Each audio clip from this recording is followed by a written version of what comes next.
নমস্কার প্রিয় বন্ধুরা, মাই ফার্ম ডায়েরি ইউটিউব চ্যানেলের পক্ষ থেকে ভালোবাসা ও শুভেচ্ছা জানিয়ে শুরু করছি আজকে একটি নতুন প্রতিবেদন। আজকের প্রতিবেদনে আমি দেখাবো আমাদের ফার্মের ছাগলের পা ভেঙে গেলে কিভাবে তার আমরা চিকিৎসা করি। প্রতিবেদনটি ভালো লাগলে চ্যানেলটি সাবস্ক্রাইব করে লাইক ও শেয়ার করে দেবেন। ভিডিওটিতে শুরু থেকে শেষ পর্যন্ত অর্থাৎ পা ভাঙার পর তার ট্রিটমেন্ট শুরু করা থেকে তার পুরো টোটালি রিকভার পর্যন্ত পুরো সম্পূর্ণ ভিডিওটি আপনাদের সামনে তুলে ধরব। 4 মাস বয়স্ক এই ছাগল বাচ্চাটি একটি কাঠের পাঁকে পা ঢুকিয়ে ওর পায়ের নিচের অংশটা ভেঙে ফেলেছে। পুরো দুটো খণ্ড আলাদা হয়ে গেছে, পায়ের উপরে জাঁক দিতেই পারছে না। তো আমরা ট্রিটমেন্ট হিসাবে বাড়িতে রসুনের কিছু কোয়া আর অর্জুন গাছের ছাল নিয়ে এসেছি এবং সেগুলোকে টুকরো টুকরো করে কেটে নিচ্ছি। অর্জুন গাছের ছালগুলো হাত দিয়ে ছোটো ছোটো ছোটো অংশ করে কেটে নিচ্ছি এবং রসুনের কোয়াগুলোকে ছোটো ছোটো টুকরো করে নিচ্ছি।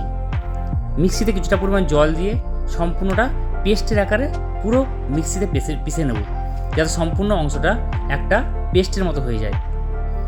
যদি জিনিসটা খুব শক্ত হয়ে যায় তাহলে অল্প পরিমাণ জল দেবো, মোটামুটি একটা কাদা কাদা মতো হবে সেরকমভাবে পেস্টটা তৈরি করে নেব। এরপর আমরা বাঁশের কঞ্চিগুলো কেটে নেব। মোটামুটি ছাগলের পায়ের অংশটা মানে যে অংশটা ভেঙে গেছে সেটা দৈর্ঘ্য অনুপাতে আমরা কিন্তু বাঁশের কঞ্চিগুলো কেটে নেব। মোটামুটি ধরুন আমাদের যে ছাগল বাচ্চাটি পা ভেঙে ফেলেছে ওর জন্য আমরা মোটামুটি 9 ইঞ্চির মতো থেকে 10 ইঞ্চির মতো আমরা বাঁশের 4 থেকে 5টা কঞ্চি আমরা কেটে নিয়েছি এবং সেগুলোকে ভালো করে ছুলে পরিষ্কার করে নিয়েছি, যাতে কোনো রকম গাঁট বা অসমতল কোনো জিনিস সাথে না থাকে। মোটামুটি প্রয়োজনীয় যত উপকরণগুলো আছে সবগুলো আমরা জড়ো করে আমরা এর পাটকে কিভাবে প্লাস্টার করব সেই জন্য আমরা রেডি একটা প্রস্তুতি নিচ্ছি। তো প্রথমে আমরা কিছুটা পরিমাণ কাপড়ের টুকরো ছিঁড়ে নেব, যাতে এটা ব্যান্ডেজের মতো করে বাঁধতে পারি।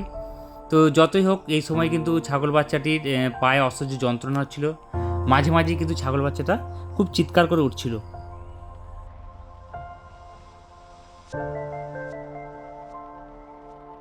যন্ত্রণার জন্য ছাগল বাচ্চারা খুব নড়াচড়া করছিল, মানে আমরা প্রায় ধরেই রাখতে পারছিলাম না, পা ছুটছিল এবং মাথা দিয়ে খুব ওঠার চেষ্টা করছিল। তো যথারীতি আমরা মোটামুটি ওকে ভালো করে দুজনে মিলে ধরে ওর যে অংশটা ভেঙে গেছে ওই অংশতে ওই যে প্রলেপটা আমরা তৈরি করেছিলাম ওই মিশ্রণটা ভালো করে ওই ভাঙা অংশটার উপরে ভালো করে লাগিয়ে দিয়েছিলাম, পুরো মোটা পুরু করে। তারপর লাগিয়ে দেওয়ার পর আমরা যে কাপড়ের যে টুকরো ছিল ওই কাপড়ের টুকরো দিয়ে ভালো করে ওই জায়গাটা প্রলেপটাকে নিয়ে আমরা ভালো করে বেঁধে দিয়েছিলাম, যাতে প্রলেপটা কোনোভাবেই বাইরে বেরিয়ে না আসে।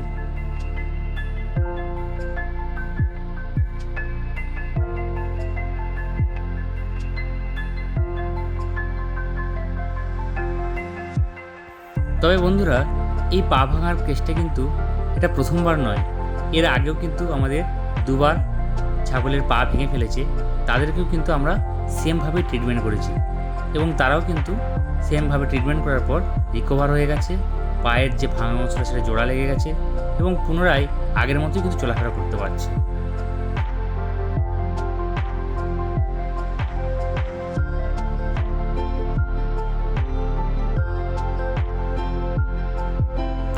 যথারীতি আমরা কাপড়টা বেঁধে দেওয়ার পর যে 4 থেকে 5টা যে বাঁশের কঞ্চি নিয়েছিলাম সেই কঞ্চিগুলো চারপাশ থেকে একটা একটা করে সাজিয়ে দিয়েছিলাম, চারদিকে যাতে ভালোভাবে সাপোর্ট দিতে পারে। অতএব চারদিকে ভালোভাবে সমান করে কিন্তু ওই বাঁশের কঞ্চিগুলো আমরা সাজিয়ে দিয়েছিলাম। তারপর দড়ি দিয়ে আমরা 2 থেকে 3টে জায়গাতে ভালো করে শক্ত করে বেঁধে দিই, কারণ এরা যতই হোক চলাফেরা করার চেষ্টা করবে বা মুখ দিয়ে খোলার চেষ্টা করবে, নড়াচড়া করবে। এতে কি হয় না, ওই কঞ্চিগুলো কিন্তু খুলে যাওয়ার চান্স থাকে। খুলে গেলে কি হবে না, আগের অবস্থাতেই চলে যাবে, পায়ের যে শক্ত করে যে বেঁধে বাঁধার ব্যাপারটা সেটা কিন্তু থাকবে না। আর ওই অংশটা যদি সম্পূর্ণ ভালো করে আমরা রেস্ট না দিতে পারি, যদি শক্ত করে একইভাবে না ধরে রাখতে পারি জায়গাটা, তাহলে কিন্তু ওই জায়গাটা কিন্তু জোড়া লাগবে না। অতএব আবার পুনরায় কিন্তু মানে সেই ভেঙে যাওয়াটাই থেকে যাবে। ওই জন্য আমরা কী করলাম যে ওই অংশটাকে ভালো করে আমরা টাইট করে একবারে বেঁধে দিলাম। তারপর যথারীতি কিন্তু ওকে যখন আমরা তুলে দিলাম, ওরা কিন্তু দিব্যি চলতে আরম্ভ করে দিল। ওই পাটার উপরে কিন্তু জাঁক দিল না বটে ঠিকই, কিন্তু ও দিব্যি চলাফেরা করতে লাগলো এবং যখন আমরা খাবার দিই ও কিন্তু খেতেও শুরু করে দিল।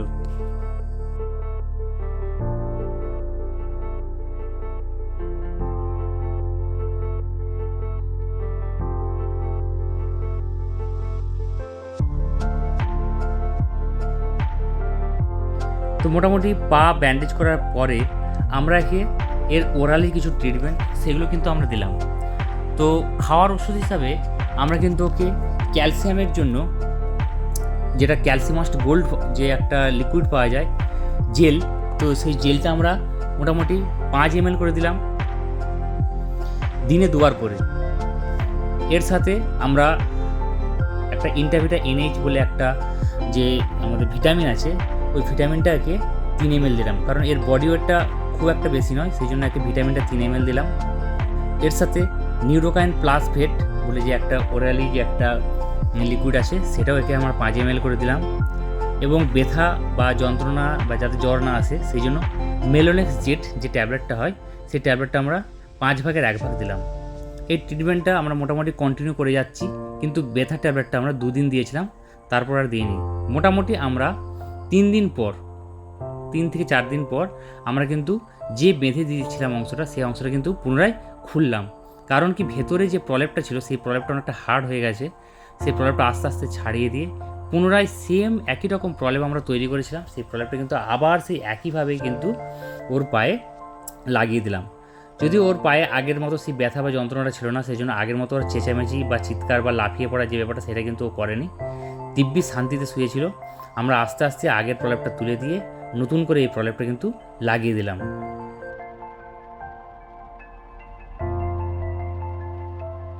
প্রলেপ লাগিয়ে দেওয়ার পর যথারীতি আগের বারে যেভাবে আমরা পা কাপড় দিয়ে বেঁধে দিয়েছিলাম, সেই একইভাবে কাপড় দিয়ে পাটা ব্যান্ডেজ করে দিলাম।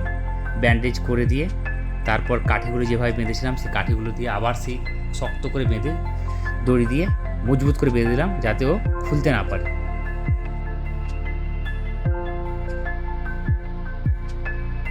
মোটামুটি এইভাবে আমরা আবার 4 থেকে 5 দিন রেখে দিলাম।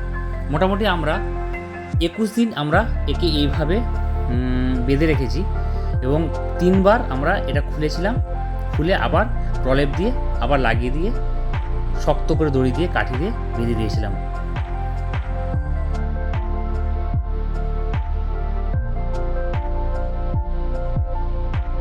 তো বন্ধুরা, বারবার যে কথাটা আমি বলবো সেটা হলো, বাঁধার যে কাজটা আপনারা করবেন সেটা কিন্তু খুব মজবুতভাবে করবেন, কারণ এরা প্রায় ওঠানামা করে, চলাফেরা করবে, লাফালাফি করবে। এটা কিন্তু খুলে গেলে কিন্তু ওই জোড়াটা কিন্তু লাগবে না, আবার ওখান থেকে ক্র্যাক হয়ে যাবে। তো বাঁধার কাজটা কিন্তু যতই ওর কষ্ট হোক, যাই লাগুক, বাঁধার কাজটা কিন্তু মজবুতভাবে করতে হবে।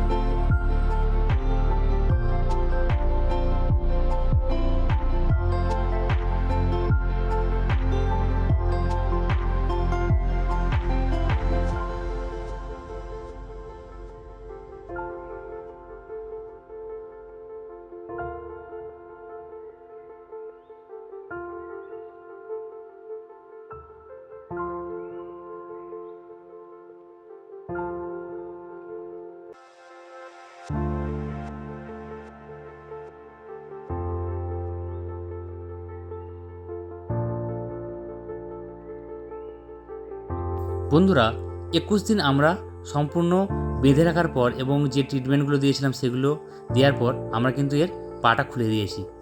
তো প্রথম দিন এরা কিন্তু পায়ের উপরে সেরকমভাবে ভর দেয়নি, চাপ দেয়নি, কারণ কি এটা এর অভ্যাস ছিল। তো 1-2 দিন পর থেকে এ নর্মালভাবে পা দিচ্ছে, পায়ের উপরে চাপ দিচ্ছে, ছোটাছুটি করছে, সব কিছু কার্য করছে। তো বন্ধুরা, আপনারা এইভাবে পা ভাঙার ট্রিটমেন্ট করতে পারেন। তো আজকের ভিডিওটা আর বড় করছি না, এখানেই শেষ করছি। ভালো থাকবেন, সুস্থ থাকবেন।